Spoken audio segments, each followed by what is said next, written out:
Hello, and welcome back to my part 2 review of Superman, the Anthology. And what now we basically have is the two weaker entries of the Superman franchise, which is what I come to think just about the weakest entry out of the whole entire franchise, if not for one scene in the whole entire movie, which I will get to in just a few minutes. But the thing about Superman 3 is that I don't really think that they really knew what to do next about the next Superman film.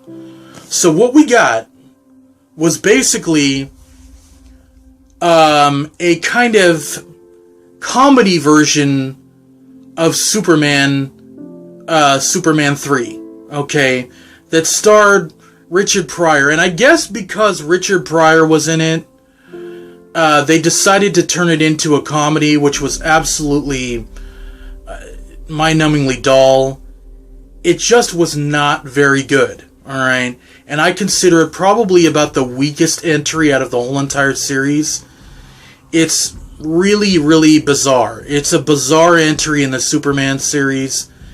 They kind of almost make a farce out of Superman.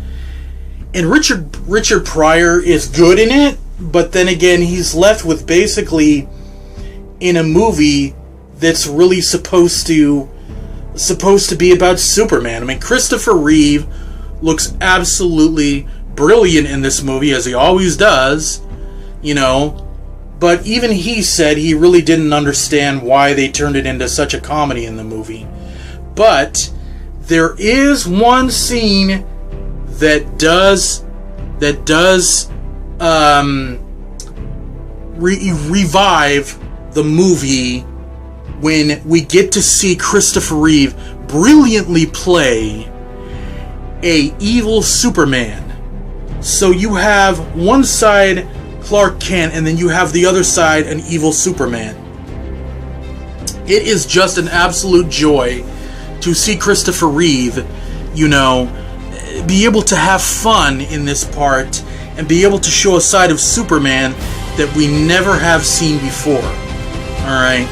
And it leads to a battle scene in the middle of a junkyard that is absolutely brilliant and pretty much saves the whole entire movie from being an absolute disaster for me. It is the best scene out of the whole entire movie when Clark Kent and Superman, the evil Superman, fight. It is absolutely brilliant. It is the one reason why Christopher Reeve agreed to do a third film, and I think that is pretty much overall the best scene out of the whole entire movie. And the movie to me is extremely bizarre. It still doesn't make up for how bizarre the movie is. It just really is very strange. Sometimes it's hard for me to watch it. Now, we get to the definite downfall of the Superman series. Alright. Back in 1986, Superman was being tossed around, and now it was basically in the hands of a couple of Norwegian directors called Golan Globus and Mollum Glomheim, or whatever the hell it is. I don't even know whether I'm even saying that right or not. But what happened here is that Christopher Reeve agreed to do another Superman film. And he agreed to do it. Alright. As long as he could have some creative consultation on the movie itself, alright? Everything was going okay. The movie was going pretty good. They had a $37 million budget. The movie was going just superb. You know, everybody was having a great time on the set. They were making a movie. They were happy to make a movie that Christopher Reeve wanted. They wanted him to go out with a bang. Everybody wanted him to go out with with this character, you know, absolutely go out in the sunset with this character. The damn director stepped in, they slashed the budget in half, and what we got was a complete damn mess. We got an absolute travesty. Superman 4 shows its weakness out of all of the movies in the whole entire series. It's an absolute travesty. And it's just so sad that Christopher Reeve had to go out this way. Okay, let me give you some examples, alright? Some really bad mistakes were made because of the slashing of the budget. Obvious, you know, you could see the obvious gimbals that were attached to the people when they were floating up in the air. I mean, just some of the scenes were really just not logical at all. It's like Superman rescuing a businesswoman, you know, and he's floating out in space and she doesn't have anything on. She doesn't even have a helmet on, nothing. Absolutely ridiculous. Superman repairing the Great Wall of China with his eyes. What the hell is that about? Come on, man. I mean, just the whole entire scene, okay, that Nuclear Man, who was played by Mark Pillow or something like that. I don't even know what the heck his name is. He was some kind of model guy or something. But the whole entire scene on the moon, you can see the drapes in the background. This is what happened when you slash the budget in half. This is what happened. Alright, I don't want to be on this too much longer. Superman 4, a travesty. Now we get to Superman Returns, Bryan Singer. He basically had the task of bringing the Superman films back to the screen, and basically Brandon Routh was in the main character right there. They hired another unknown.